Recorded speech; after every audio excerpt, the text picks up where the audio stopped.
All right, top of the week, y'all. We are back again, yet again. Been gone for a little bit, but we're back again. So let's just jump right into it. We're gonna look at the Nasdaq, Nas 100. All right, we're gonna go ahead and look at this weekly. So what we see it going on right now is we see that price fell off, pulled back, fell off, pulled back, fell off one final time, moved sideways, and we started to build up some momentum here. Boom, broke above. Now we might be in just a very short pullback for ultimately going to all-time highs. So I'd say generally I'm bullish on this right now, but this pullback could actually be longer than we think. So what I want to do here is I want to go ahead and find some of these points. So we had this last zone here, or rather range, if you will, right? We had a break below, and we started to see it move sideways. And we say, well, when this broke below, where did it come from? It came from up here. So we're just gonna mark that out, right? We don't see a break of this green line before this candle move here, and you say, okay, well, it broke up here. Where did that move? Where did this break ultimately come from? Now we see price moving sideways here. On a lower time frame, you could probably say this is a stopping point, and we see price came down here. So we could say in here somewhere we're looking for a unmitigated zone. So we pull something like that, and we see here that this is probably the only potential area at this point, and we see price, we're looking for a 2.0. So I would probably go with something like this. Look for price to come down into there somewhere, because you see it opens up and it just barely taps in there, and then it continues up, right? So then we want to look for the granularity. We want to make the fidelity more defined, right? We want to make sure that we're actually looking at correct areas that make more sense. So we zoom in a bit. We see price again broke up here. And then we have a clear area of what was going on in this range here. So you could say something like this on the daily. That one stands out the most to me here, right? We could say something like this. I mean, the open is mitigated by this particular candle. This open, it took off right before, boom, breaks above this green line, which validates this entire area, right? This entire area for buys. Again, this is from the higher time frame going out to the lower time frame.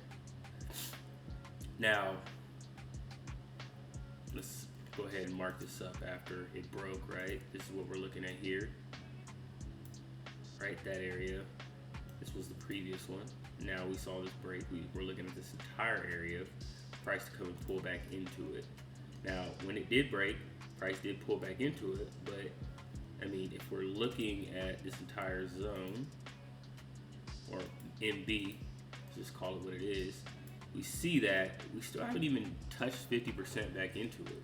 So it'd be reasonable to say that price could potentially come back down here. Now, again, this is the NASDAQ, so we all know American economy is typically bullish, so keep that in mind.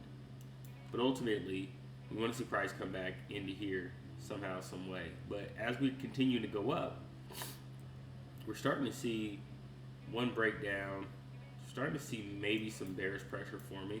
So we might actually be in this pullback mode, at which point we can start to take sales down to these lower zones here, right? So this one stood out the most to us, but I mean, ultimately we see the 50% mark here. We could say something like, okay, well, price opened up there, and did it come back and mitigate in there? It did actually. So you see price opens up here, right in this area. Price opens, it comes up, and it pulls back into this zone, right? So we could go ahead and measure this out again. And what I implore everyone to do here is you need to thoroughly test whatever strategy it is you're attempting to use. So you see here 50%, so we still have some steam in here. So we could go ahead and say, oh, you know what, we're gonna refine this down. We're gonna refine this down to about here, 50%, right? About 50. And then we just have two zones here. If price doesn't do anything off of this zone, then we're expecting it to come down into this zone and do something off of it. But ultimately, right now we're thinking this is actually a bearish leg here. So this is highlighted by, so we had this, ultimately we had this break up here, right, that validated this intermediate zone here. Remember, this is a daily time frame. Validated that, right, boom, to come into back in here for buys. But it looks like we just closed below it about a week ago. So it would behoove us to say, okay, well, if we close below it again, then we could probably think that it's potentially starting to move some type of bearish, or we could be getting reaccumulation here. If we're overall bullish, then we probably want to skew on the side that this is a reaccumulation, meaning lows, breaking lows, before ultimately breaking higher, retest to continuation. At which point we probably would want to go a little bit lower in the time frame scales. So we see here this large daily zone just broke below here. Boom. And it looks like we had a break back above, but then we had break below, and now, all right, boom, where they come from, somewhere in here. We could say something like this. Price is just starting to get back into here now. We have a large amount of imbalance here. We could be seeing something like this ultimately. Right, so maybe we want to see price come and fall off like that. So what we'll go ahead and do is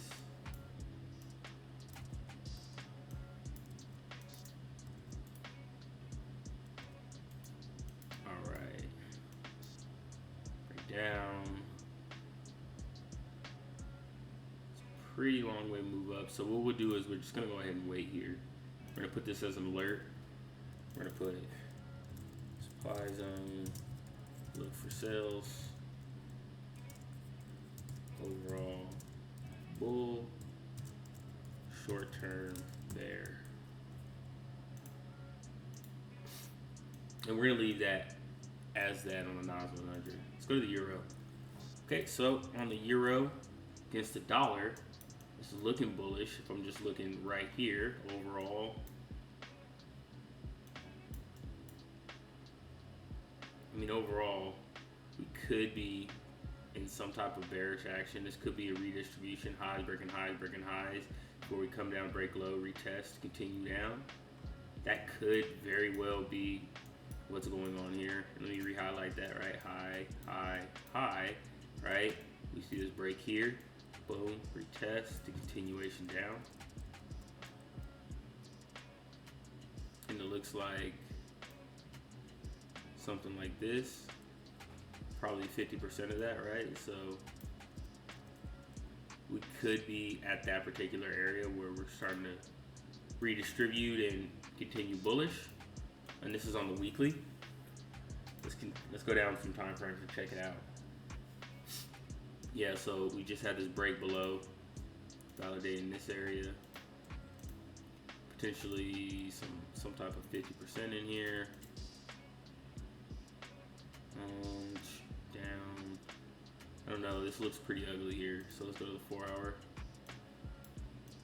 Awesome, so when we go down to the 4 hour, it's pretty clear, right? So we see all this intermediate price action. So you see this large push up, just large, very little stoppage here, right? We have some pullback here, some pullback here, but we just continue up just rather quickly. So really, before it broke, we say, well, it broke here, right? Broke somewhere, somewhere in here. So where did that come from? And if we were saying that this is bearish, then we look for a sell off of that particular area. That makes a lot of sense. This makes sense too here. I'd say if we saw that this here was actually the break, it probably makes more sense to say we come up here and we'll just wait on that because we're patient, right? If we do higher time frame trading, we could trade a lot of different pairs patiently waiting. So we could say supply zone overall bear, look for sell, boom. All right, gold. We already have ideas on gold. So in this particular area that we're in right now, what I'm thinking is probably a good time to start dollar cost averaging, but ultimately this lower zone in here is what I'm actually waiting for it to tap into. So this could be a redistribution, potentially breaking this high again, and then right here, what I'm saying, boom, maybe something like that, and then continuation. So I'm gonna leave that as it is. We're gonna go to Bitcoin. Bitcoin seems to be moving sideways in a way, but again, this looks like it's starting to redistribute. We could see one more break here, right? At $31,818. We could see something like that, right? You see a slight break up. You see it's in this intermediate, very low time frame, right? So this is on the weekly. If we zoomed in here, get a good idea. You see it's starting to move sideways here. So if we're on the 4 hour, we could say, okay, well, starting to do something here, starting to react just a tad bit. Maybe we look at something like this, right? And it's very wicky here. We probably want to see something more definitive, you know, a nice break here. So something like this last break, boom, punch down, maybe punch down one more time, and you start to see some movement up to fill in a lot of this area here. So right now, I'm gonna go ahead and look for a breaking structure here. We'll say, what is this? This is the spring in the Wyckoff spring. Look for retest and buy. We'll put that there and we'll just wait for it. All right, let's look at US 30. I mean, US 30 obviously looks like the NASDAQ in a way, but it looks closer to the top here. This is probably pretty bullish. You see this here, break above. I'd probably use something like this, potentially. This probably makes more sense right here. This last downwick. Again, this is on the weekly time frame. If we zoom in, we could probably get something. Yeah, look at that. That's beautiful right there. So we're probably waiting for something potentially to come in here. And in the meantime, in between time, right, we can start selling down into here for a bit more risque. So we'll say, man's on, look for buys. Boom. All right. Well, it's great to be back, y'all. Hope you learned something for today. Go ahead and leave a comment. Let me know what you thought. Hit that like button if you dislike it, and then hit the like button if you like it too. Just like it, right? I'm kidding. Give me your true feedback and let me know what I can improve on to help you all become more consistently profitable traders along this journey of mine. I'll holler at y'all. Peace.